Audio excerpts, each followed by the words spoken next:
Hello everybody, and Jess here, and welcome back to Frieren. Sousou no Frieren, to be more exact. Episode 3. I know that episode 5 is already out, but the creators of the show, or whoever made the decisions, of course, dropped the bomb of essentially 4 episodes at once. So I have to make do somehow. Yesterday I recorded 3 videos in a row. Today, maybe 2 if I manage. We'll see. Right now, Frieren, episode 3. Right. Anything else that I would need to talk about before we start? I didn't sleep well, so I might be a little groggy, but that's about it. Okay, what happened in episode 2? Well, in episode 2, we had Frieren finally set off with Fern to the wider world. And yeah. They arrived at a village that was saved by Himmel some time ago, and they were tasked, or asked rather, with cleaning up his statue. And they also decided to plant some nice flowers, who turns out are extinct in the area. So how long did they spend in that area? Couple of months? Half a year? Something thereabouts, I think, looking for that flower. And finally they found it in some sort of a chipmunk or whatever it was, squirrel kind of sort of thing, nest. And they were able to plant the flowers, and that's basically it. That's basically it as far as the action is concerned, or the events of the episode are concerned. But what's more important, I believe, is that that episode gave Frieren another lesson about humans, because this is the journey of the viewer getting to know Frieren and how she looks at the world and be jealous for it, I'm gonna be honest. And it is also a story of Frieren traveling through the world and learning about humans. Just as much as her travels are about collecting spells, they are also about understanding humans. And she got a very important lesson, that humans cannot be so... what's the antonym of stingy? I know. They cannot be that... They can't be handing out their time that easily, because they are always short on time, and spending a couple of years looking for a motherfucking flower, that's a little much for a human. For an elf, that's nothing, that's just a blink of an eye. But for a human, that's an unthinkable amount of time to spend for such a tiny task. So this is the first lesson for Frieren, and I fully expect we will see many, many more. What's gonna happen in today's episode? I know. Probably some pretty views. Probably Frieren talking with Fern, maybe sleeping in the grass again, maybe visiting some other village. Maybe we're gonna see another 5 years of a time skip. Who knows? Who knows, honestly. There isn't really any,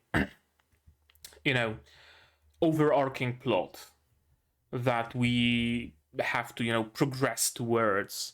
Right? There isn't any kingdom to save, there isn't any demon king to kill, there isn't any MacGuffin to find. It's just the journey that matters, not the goal. The goal might very well appear eventually in this show, but so far there really isn't. There's just the journey of gathering spells, of learning about humans, and us learning about Frieren. And we will probably continue with that theme in episode 3. So how about we just start watching it, right? To do that, you will of course need your subs to follow along with me. I'm gonna need my sound to hear what's going on. Unfortunately, earphones, because I can't touch my re-pierced ear for some time, so my voice might be a little too loud or a little too quiet. I cannot hear my voice well when I'm wearing earphones, so adjust accordingly. And I'm also gonna have to ask you for your support, monetary on Patreon or YouTube down below or not. Share my content, spread the word, costs you nothing, helps a lot. And with all of that out of the way, we can start watching episode 3 of Frieren in 3, 2, 1, go. And we're starting with the opening. Okay.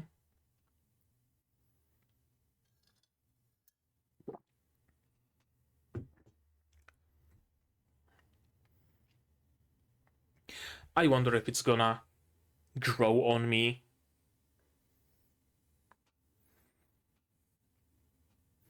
This segment is fun, kinda. But besides that, as I said with the first or the second episode, I think, the OP is honestly more suited to be the ED, and the ED is more suited to be the OP. And someone from my Discord server actually swapped the places, swapped the music on OP and ED, and tell ya what, it works surprisingly well. I mean, unsurprisingly well, rather, because I fully expected it to work well.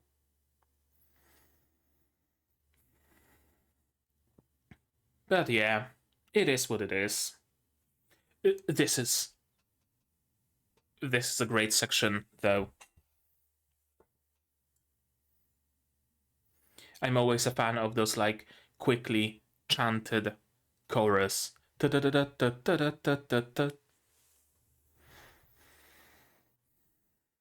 Port City.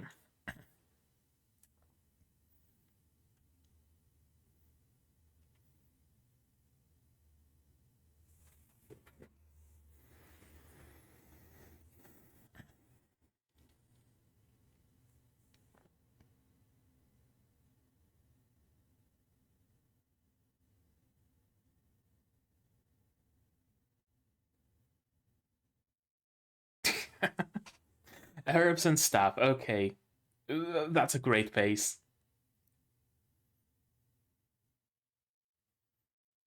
I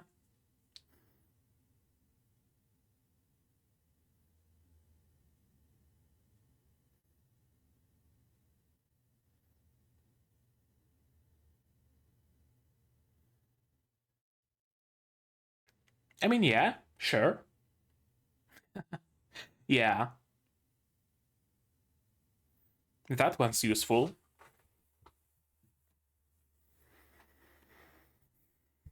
Some really cool expressions in this show.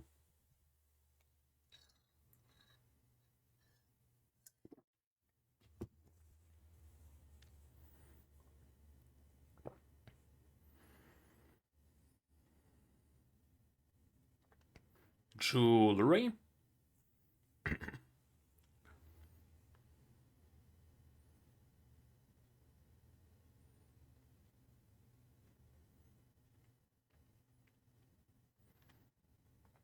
Or she's trying to buy a gift for you.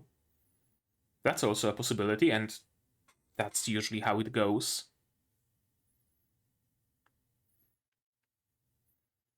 She noticed the price.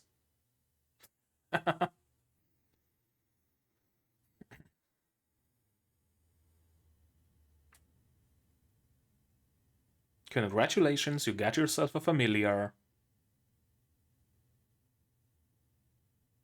You have been selected.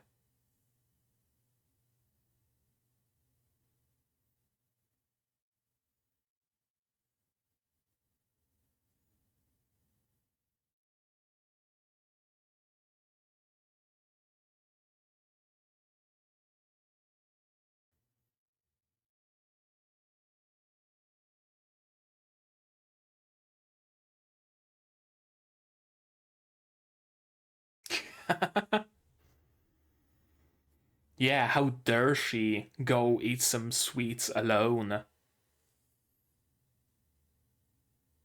She's probably buying something for you.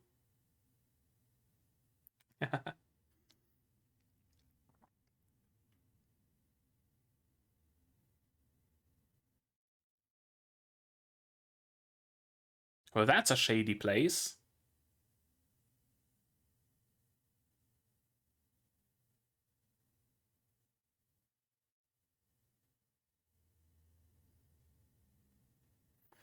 I mean, you never know. Maybe they enjoy a parfait or two.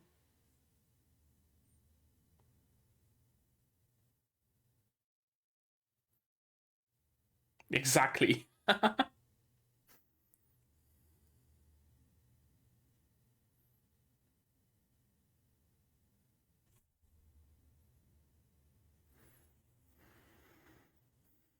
Oh, they're smoking a shisha or something.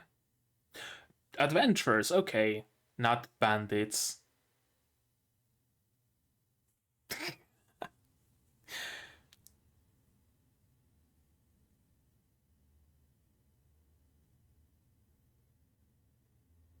You should hide inside of the chest, not behind it.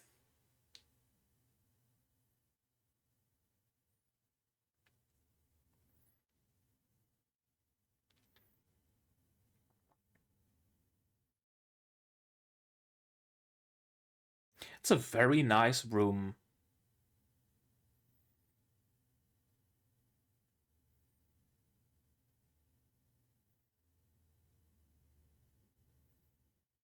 Yep, she's been doing research on what this city has to offer.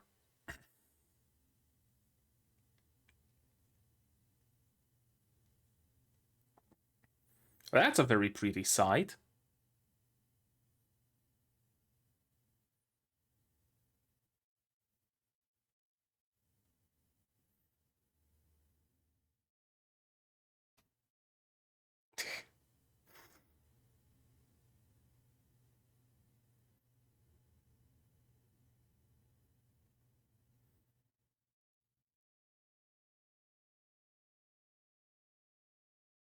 Okay, what did you buy from the jewelry store?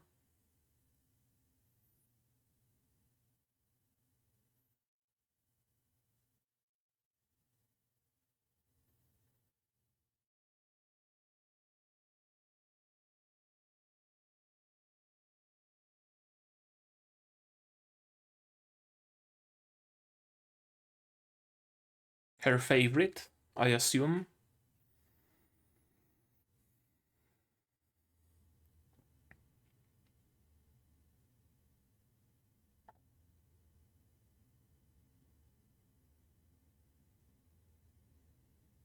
Beer. Or alcohol, yeah.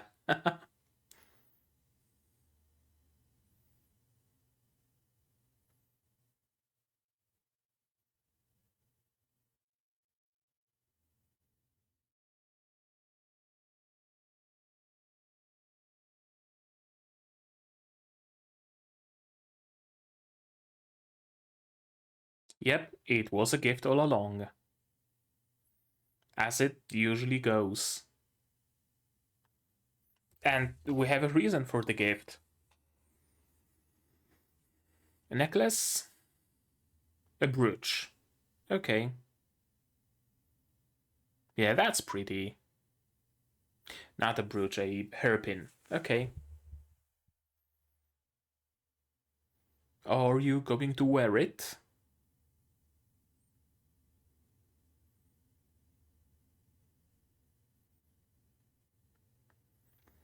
Yeah, the intention matters.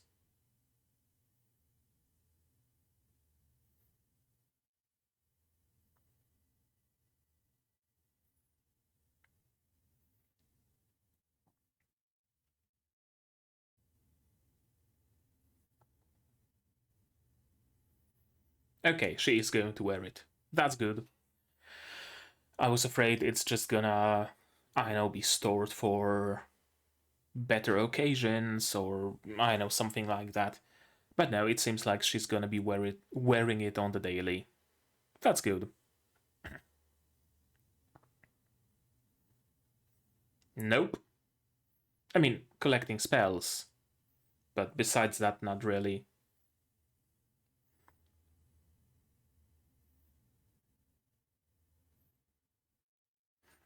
Okay. So we're gonna do a little bit of retracing as well.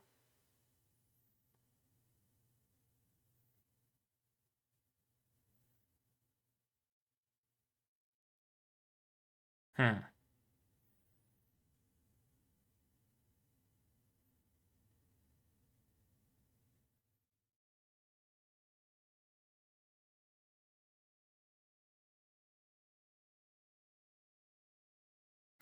Of course.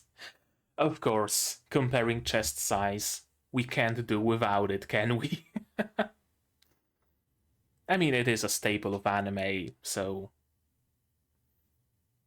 Gurish Forest, or however you pronounce it. Okay. No, not Grush. Grosse? Grosse. Something along those lines. I never can remember how to read umlauts.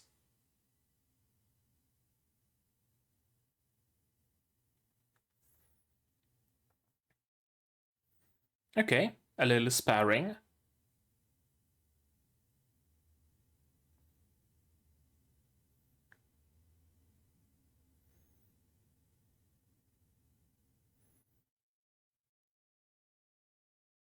Nothing personal, kid.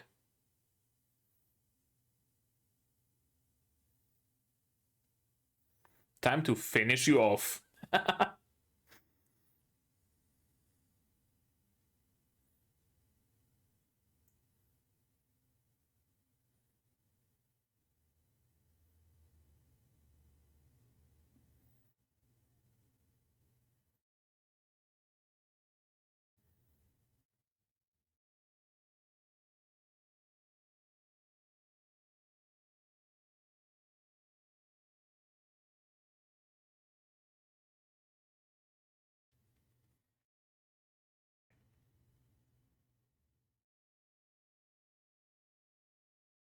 Yep. Try blocking the precise attacks. Or kill your enemy first, so that you don't have to block.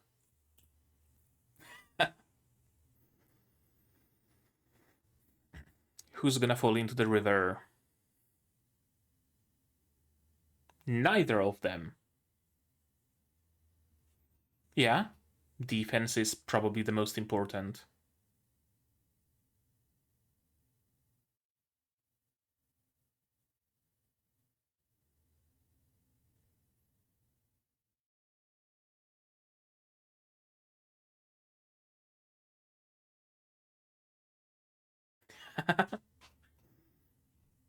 I mean, it is an option.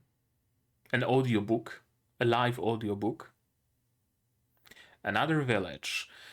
Okay, what troubles this one?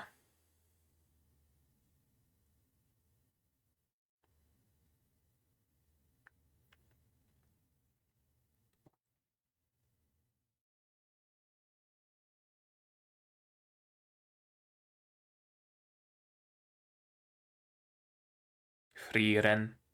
Indeed.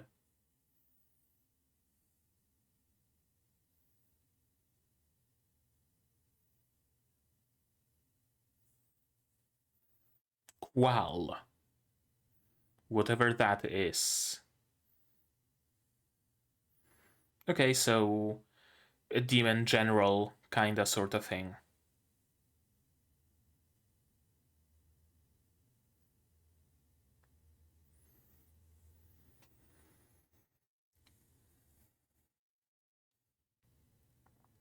Sure, okay. Boss fight out of nowhere.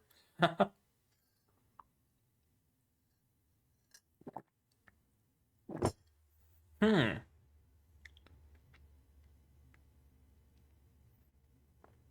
I assume Frieren didn't know anything about it.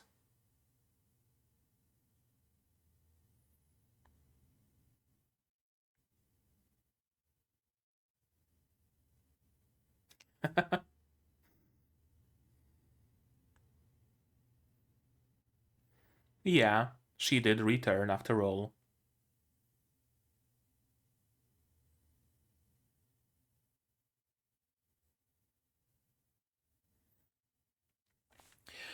Are you strong enough to solo it, though? That is the question.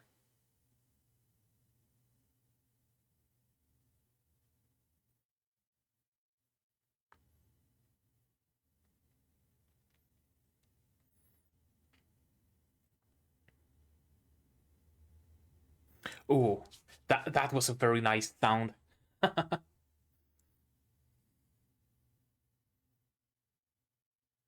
Of like sandstone. Yeah, very sandstony sound.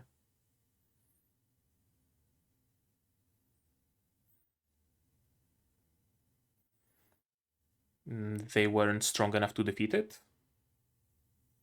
as it usually goes.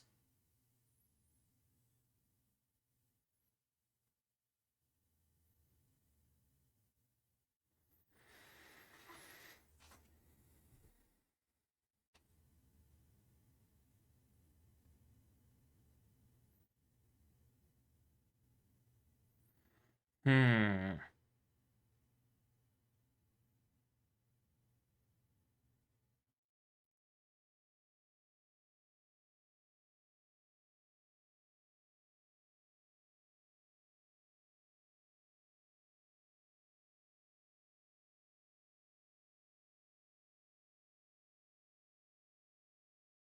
Very nice music.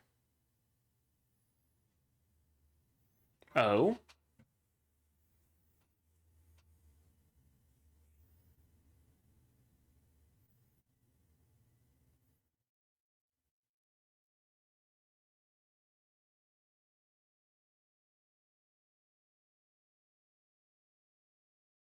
Okay. It's not the time yet to learn about it.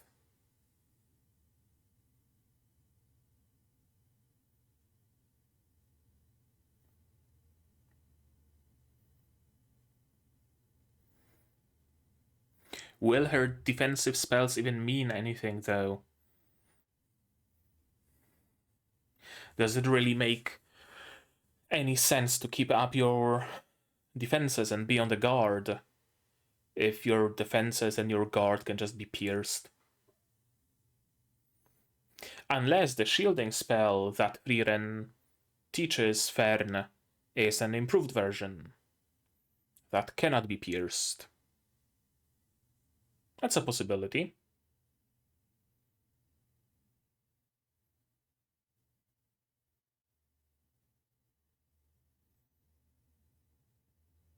Dead.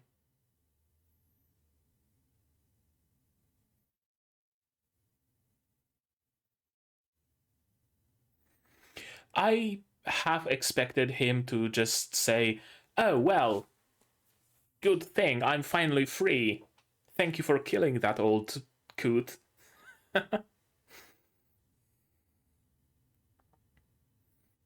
Yep, it is an improved version of the spell.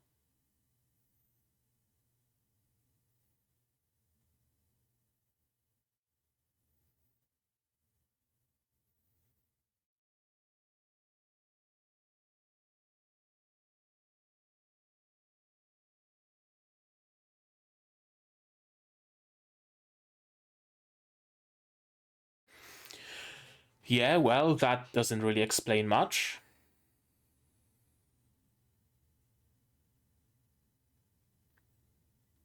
Okay, magical theory. World building. Very welcome.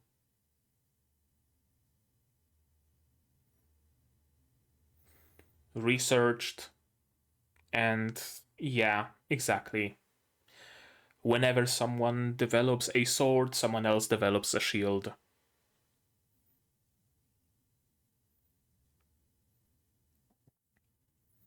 Hmm. Hey, okay. That's cool. Yeah. Sure. human lifespans might be short, but because of that, they are progressing rapidly.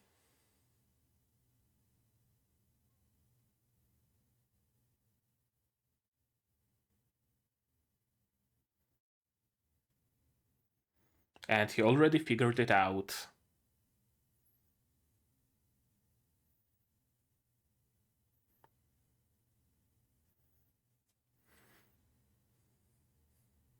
Music is on point. Yeah, scattered shields. Okay. Okay. Okay. We're seeing some good old action.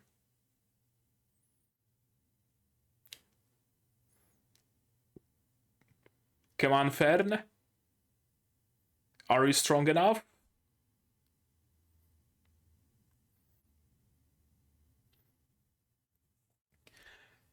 And the music rises.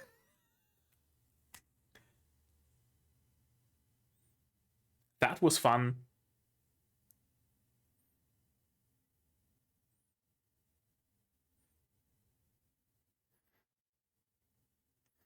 That was a lot of fun. Okay.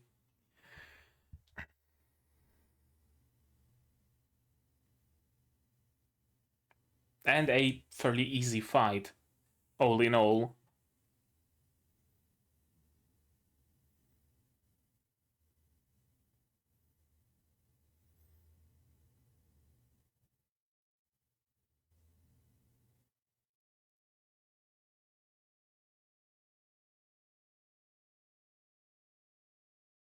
Did Himmel have it?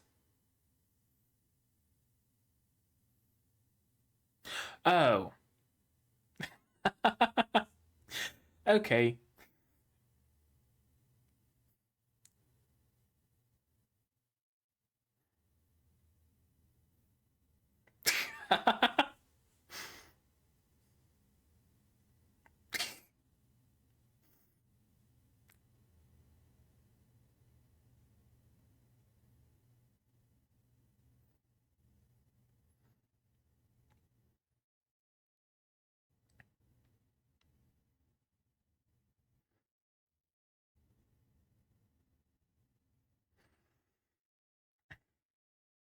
And now we're traveling by cart.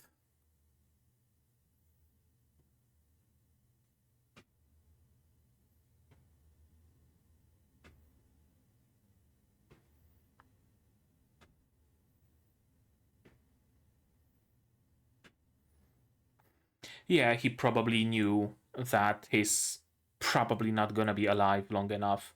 And even if he will be alive long enough, he's not gonna be strong enough to defeat Qual.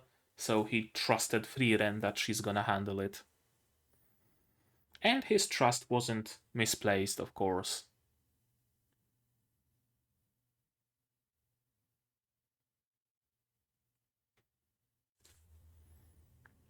Okay. Episode 3.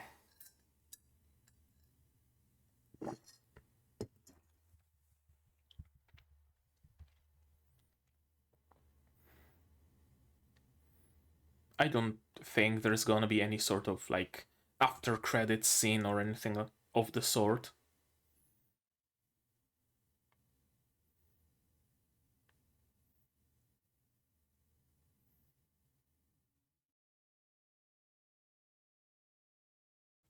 Oh, that was Quall's face on the pot.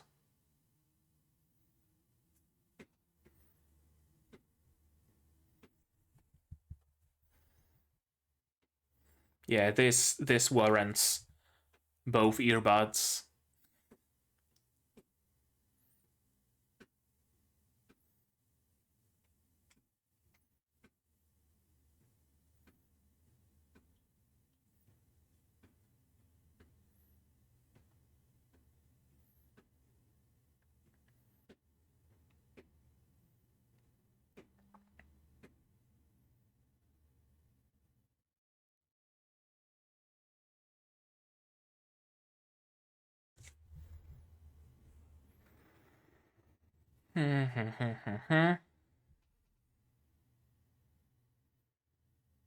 Ore ore. Okay. Ora ora. The place where the soul rests. So some sort of a heaven? Maybe. Okay. How about we watch this episode again? Shall we? Yes, we shall, of course, as always. Again, beautiful, beautiful vistas in this show. There is like multiple shots here and multiple landscapes in just this episode alone that really make me wish those were real places that I could go to. Like this one with this super tall whatchamacallit, wall on the top and those like tiered terraced buildings. Such a cool idea for a port city, that it's pretty much embedded within the shore. And the walls are as much a wall as a retaining wall that keeps, I don't know, landslides from happening. I really like this city. This huge dock. I would love to walk around this city. Great face. Both faces, really. Faces are really on point in this episode. She's buying useless crap, a skull, a potion that dissolves clothing. I mean, this is plenty useful for an anime protagonist. Maybe not in this kind of an anime, but overall, plenty useful. Magical history, well, that is useful. This is a great face, great scene, in a great like shot in general.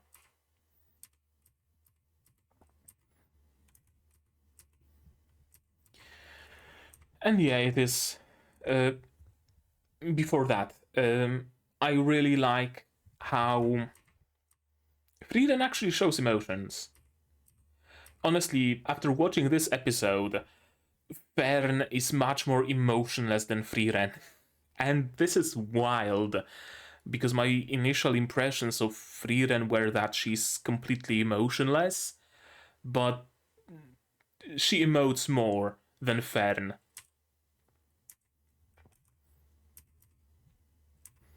And yeah, I was about to say that this is a fairly common common story beat, storyline, whatever you want to call it, in anime, right? Someone goes somewhere to do some shopping and someone else tails them because, oh, why are they going shopping?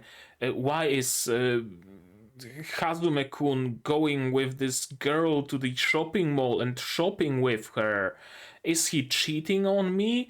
And then it turns out that the Hazume-kun just took his sister with him so that she can help him pick a necklace for his girlfriend who was jealous all this time. Right? It's a very common trope. It's a very common thing. Now we're not dealing with any sort of jealousy or anything of the sort here, but it's still, tailing someone, expecting nefarious things, and it turns out that it was entirely innocuous. This is a cool reversal. It's not a shady establishment, it's just an adventurers guild. And they do like their desserts.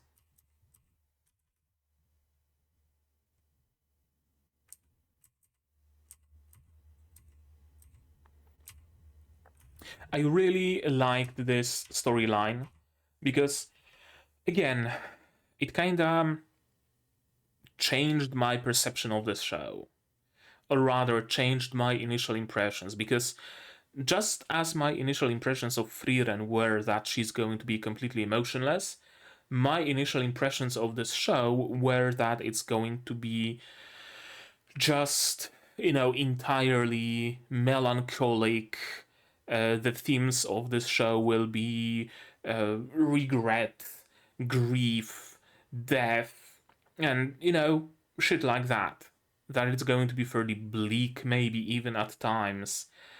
But no, there is time for some fun. There is time for a fun, silly little plotline. And it really does a lot. It really does a lot. Because you gotta find balance.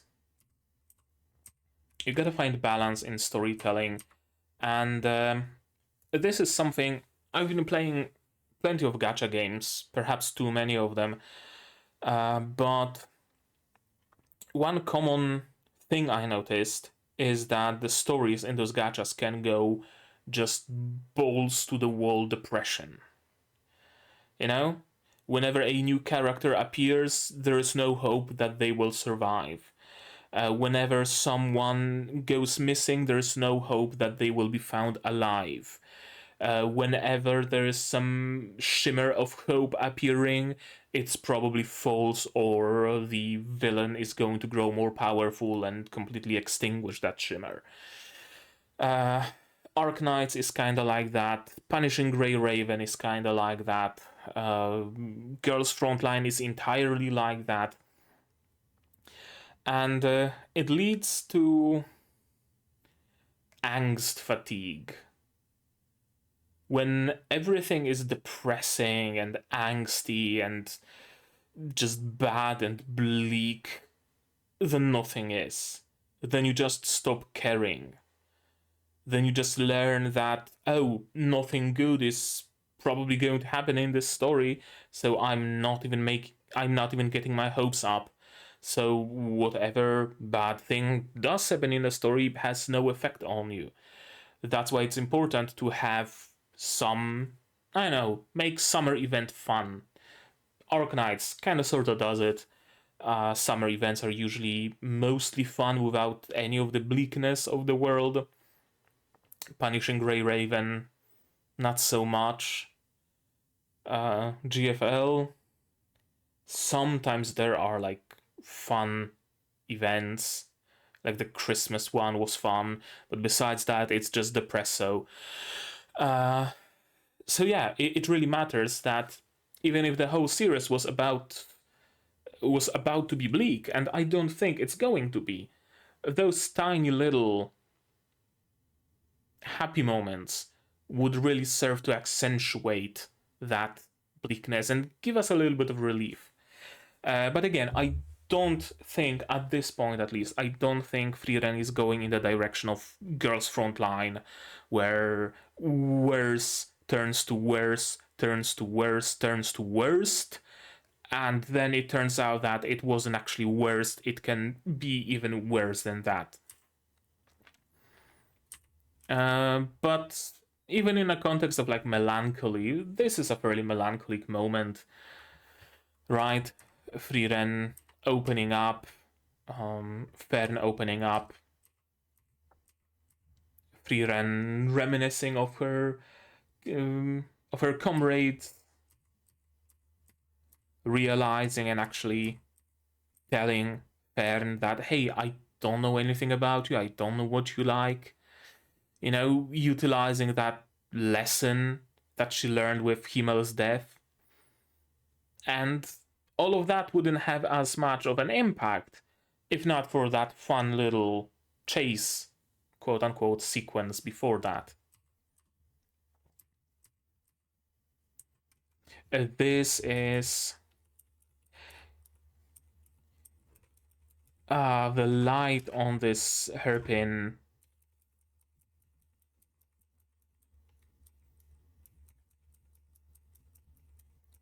Let's take a look at it, because this really grabbed my attention.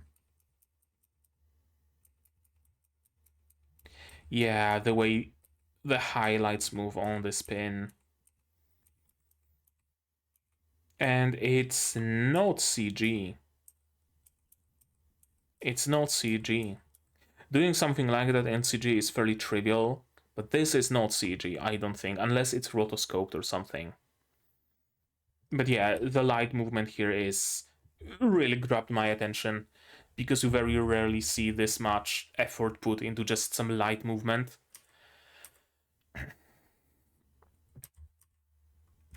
You seem to be hopelessly dense. Yes, yes she is. Yes, she is. And as she said, it's the intent that matters, really.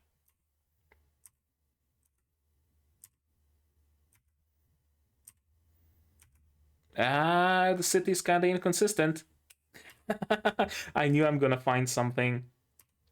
There's this to the right here over my finger. There's that round building.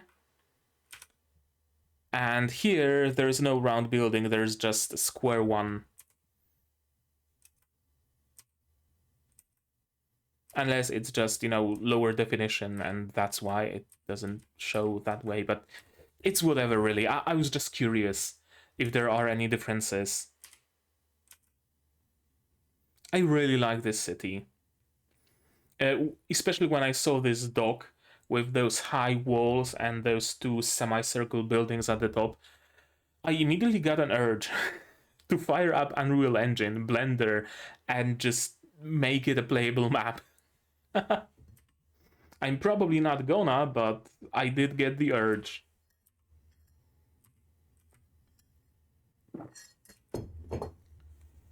I'm glad that Frieren is now going to be wearing this accessory. Yeah. Usually, I guess I was afraid that she's not gonna wear it because characters in anime usually don't change their style and what they're wearing and their looks and anything of the sort. So suddenly giving her a hair accessory would be a change, and that doesn't happen in anime after all. But no, it did happen. She's now wearing it all the time. And I guess a little bit of my suspicions from the very beginning of the series did find some purchase here, in that her travels might not be entirely about retracing their steps and reminiscing, but if we just happen to be in the area, let's go visit. You know, it's not like the main purpose of those travels, it's just, you know, if it happens to be possible. That's something important? I don't know. That's a very interesting answer. She doesn't know if it's important, and yet she's doing it. So it probably is important. Or rather, learning whether it's important or not is what's important. Which is interesting. Of course, comparing chest sizes, and that's even shown on the side of the road, isn't it? Right? 2 flat stones, 2 stone peaks. This kind of felt like I was wondering if this is maybe like the end of the episode. What? 20 something minutes passed already? But no, this is essentially kind of sort of midpoint. I assume this is like another chapter in the manga, maybe, probably. 27 years. Grösse forest, or again, however you pronounce it. I don't know German. I know English, tiny bit of Russian, and literally a couple of words in Suomi and Latin. And Polish, of course. Fluently, dare I say. And this is the action chapter, action episode.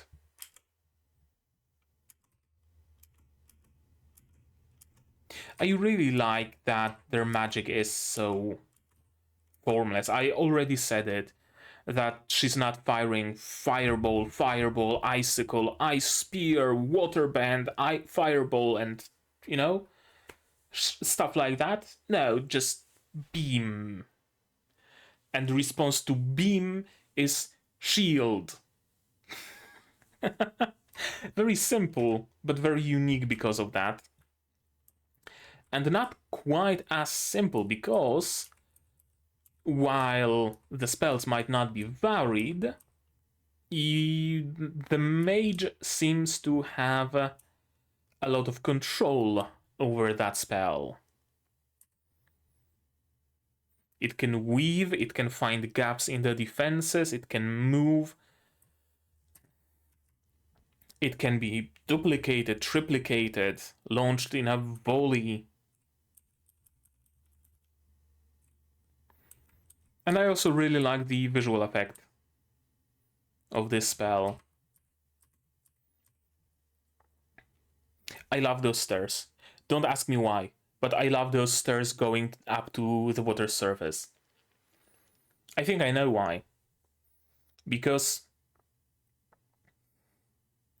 I really like the concept of a wilderness that is lived in, where the wilderness isn't just completely and utterly wild, but also isn't filled with, whatchamacallit,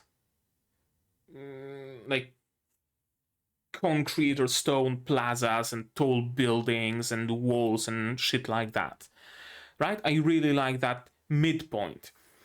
And a bridge over a creek, over a river, that's, normal, even in the wilderness, because the traders or the military or whoever needs to go through it, needs to go through the river, so we build a bridge.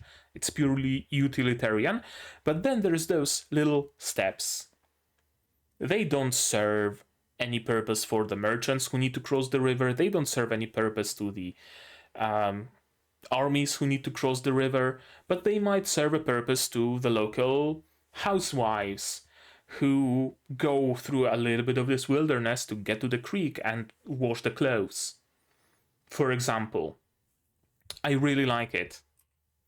In general, I really like those areas, and I would love to take a stroll through this forest.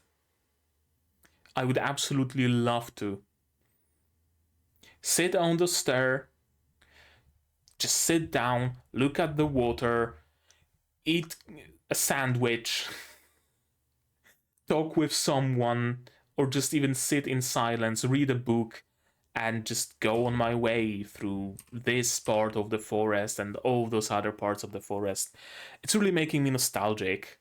Nostalgic for things that I had and no longer have, like a forest, couple of minutes of walk from my home, and nostalgic for things that I never had, which is a very weird feeling, like the forest looking like this, for example.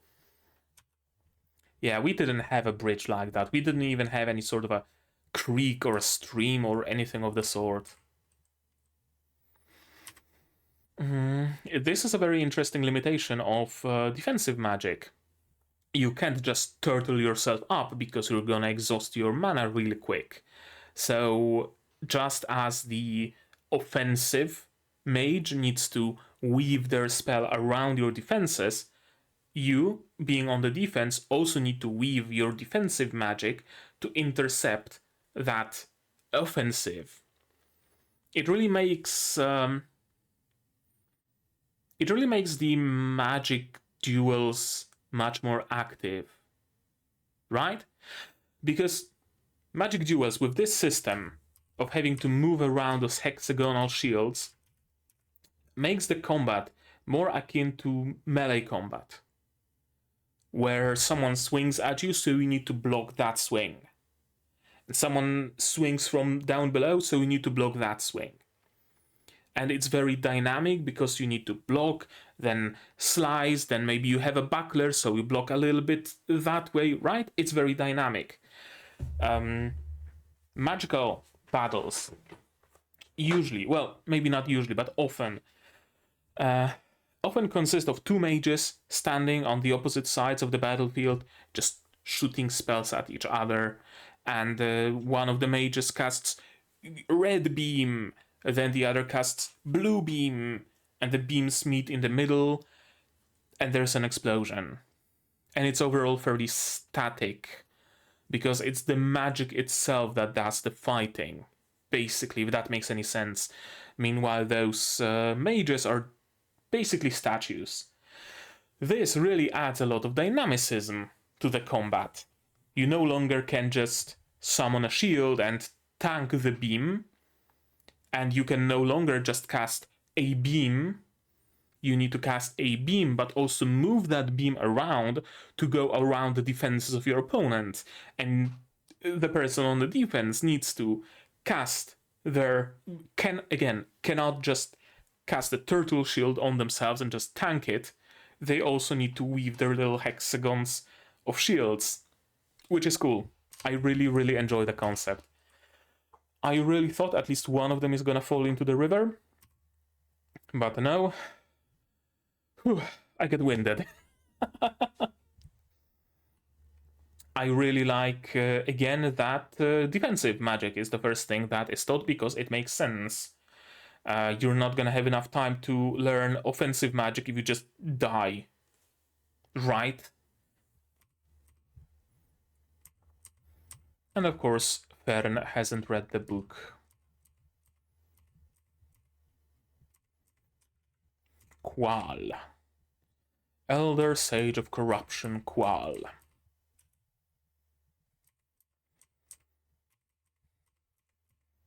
Himmel's been visiting, and yeah, I think Himmel simply realized that even if I survive long enough to face Qual when the seal breaks, I mean, just look at me. I'm not gonna be able to fight him. It's as simple as that. I'm just gonna... My bones are creaking. I don't have any strength in my arms. I'm just plain not gonna be able to do that. But thankfully Frieren is here, and I need to have hope in Frieren, and I need to trust Frieren that she will handle it, because she will be able to. She will come when the seal is about to break. She absolutely will. I mean, she did. This is some really cool sound.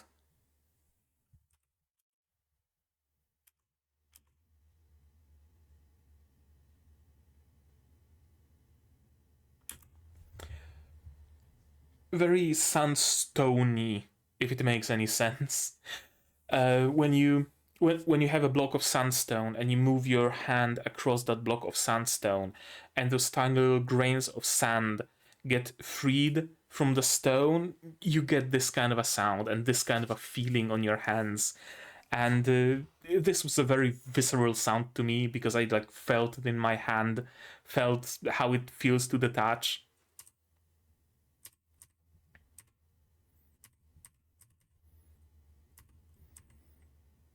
Zoltrak.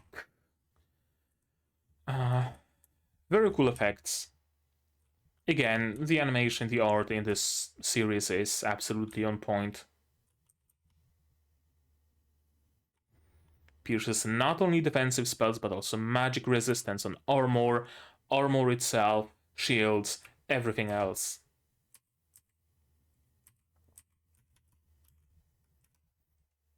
It was much too powerful, so he had to be sealed. And if you read the book, you would have known about the recent discoveries in the field of countering Zoltrak. I like that the lights actually go down in their hut.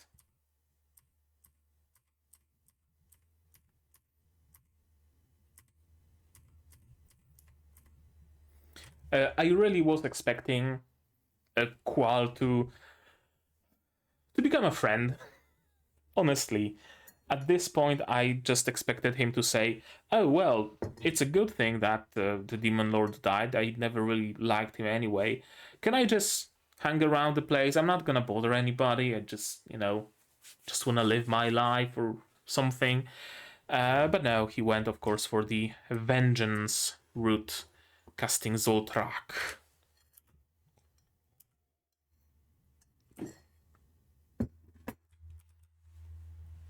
Again, cool effects.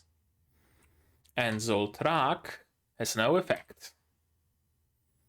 Also, very cool design on Qual in general. Really is a patchwork of skin. It was ordinary defensive magic of Nowadays, it wasn't ordinary defensive magic 80 years ago. That's the thing. Of course it was studied. Of course it was being researched. The spell itself was incorporated because it could be useful to pierce some stone or maybe carve some statues in the face of the mountain or something. If it can just ignore defense, way, it's just gonna be, you know, super useful. And of course, new defensive spells. Whenever someone creates a sword, someone else creates a shield, as I said. Magic resistance offered by equipment also improved significantly. So Zoltrak is no longer killing magic. Just ordinary offensive magic. 8 years is quite a long time for humans. This is cool. This is one of the ways that fantasy authors fairly often use to distinguish humans from the mass, quote unquote, of fantasy species. Right? Elves are long-lived and have a natural aptitude for magic. Dwarves are master blacksmiths, etc., etc. What do humans have? Well, human lives are short, but thanks to that, they live them really, really fucking fast. So what would take 200 years for an elven mage to research, human has to complete within 60, 70 at most. So they do. So it speeds up development, research, everything, and all the other fantasy races soon are left in the dust. Well, that's, you know, the logical conclusion. That doesn't always happen, but you know what I mean. This is cool. It really shows that even humans are distinguished somehow in this world.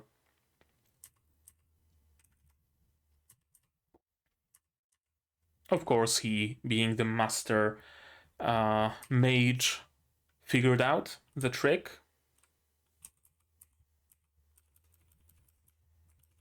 Some cool impact frames, as usual.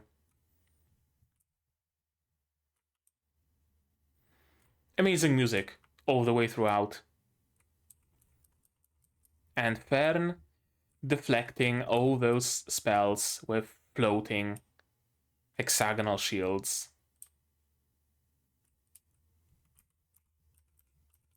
This is just cool.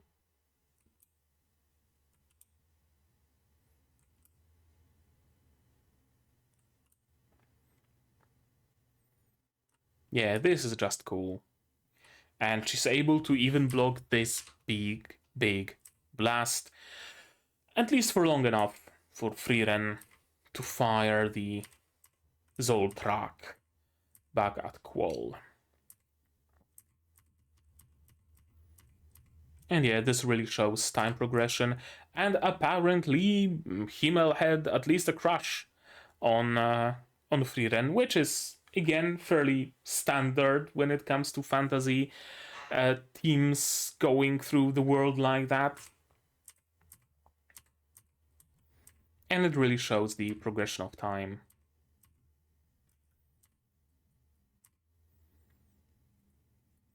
Yeah, of course Himmel believed in you.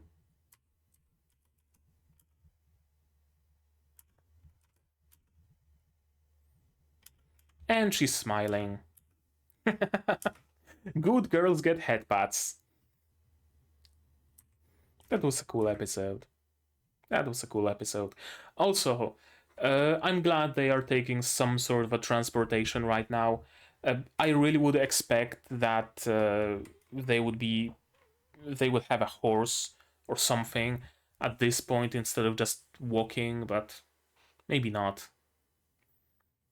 I guess walking allows us to spend a little bit more time with them and with the landscapes, because if they were on horseback, then they would just blaze past them and we wouldn't be able to stay and admire, right? Cool episode. Okay, I'm not gonna go to the words about the next one. We're just gonna end it with a summary. Cool episode. As I already said, this is like what, the third time I'm saying it, probably something thereabouts. I like this episode because it kinda alleviated any concerns I might have had about this series. I had a couple of concerns, or preconceptions perhaps would be the better word to use here. I thought that it's gonna be very slow, very melancholic, very sad, perhaps. This episode showed us that there is also some fun to be had in this show, that we can go on a silly little, adventure tailing Frieren, looking what she's gonna buy. I thought that it's going to be a very slow again and calm and contemplative show, and it probably will be, just like it probably will be sad at some point. But this episode showed me that there can be some really nice action as well, and that the combat system, if you can call it that, is also developed enough to provide us with some interesting battles. Yeah, in general, this episode did a lot to alleviate any fears I might have had about this series. Anything else that I would like to say about it? I don't think so, honestly. I think I said everything I needed to say. I just have this feeling right now where I just wanna go somewhere to a forest where there's some castle ruins or something and a stream going through, and just admire, just sit down on those roughly cut stones and listen to the stream and shit. I know what this feeling is. It's longing. It's not even nostalgia, it's longing.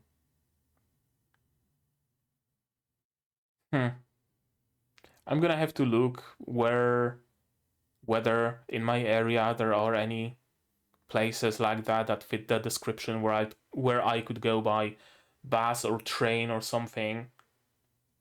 Because I live in maybe not the middle of a city, but fairly close to it, and there aren't really any forests around, unfortunately, let alone ruins of any description. Unless we talk about like World War II ruins, then I guess I could find a couple.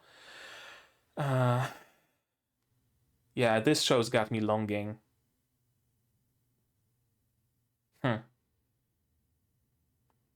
Maybe I will open up Unreal Engine and try to recreate some scenes like that. That would be fun. But yeah, I think that's gonna be it. I think I said everything I needed to say, and perhaps a little bit too much even.